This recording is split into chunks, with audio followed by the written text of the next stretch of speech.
মালয়েশিয়ার শ্রমবাজার ও calling visa পুনরায় চালু হওয়া এবং মেডিকেল সংক্রান্ত সর্বশেষ আপডেটগুলো তুলে ধরা হল।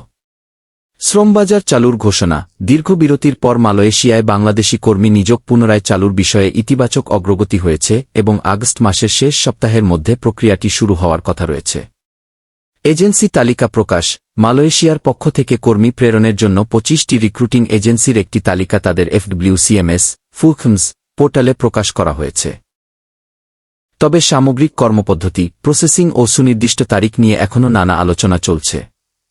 মেডিকেল বা অন্যান্য চূড়ান্ত তারিখ। 27 আগস্ট মেডিকেল চালুর সুনির্দিষ্ট কোনো সরকারি বা আনুষ্ঠানিক প্রজ্ঞাপন প্রবাসী কল্যাণ ও বৈদেশিক কর্মসংস্থান মন্ত্রণালয় কিংবা BMET থেকে এখন পর্যন্ত নিশ্চিত করা হয়নি। সামাজিক যোগাযোগ মাধ্যম বা বিভিন্ন মাধ্যমে প্রায়ই এ ধরনের অনেক তারিখ প্রচার করা হলেও তা দাপ্তরিকভাবে পুরোপুরি সত্য নাও হতে পারে। জরুরি সতর্কবার্তা। যেকোনো ধরনের আর্থিক লেনদেন বা মেডিকেল করানোর পূর্বে অবশ্যই প্রবাসী কল্যাণ ও বৈদেশিক কর্মসংস্থান মন্ত্রণালয়ের অফিসিয়াল নোটিশ এবং BMET-এর নির্দেশনা যাচাই করুন। কোনো ধরনের দালাল বা প্রতারক চক্রের ফাঁদে পা দিয়ে অগ্রিম টাকা বা পাসপোর্ট দেবেন না। এ বিষয়ে আপনার সুনির্দিষ্ট কোনো প্রশ্ন বা বিস্তারিত জানার ইচ্ছা থাকলে জানাতে পারেন।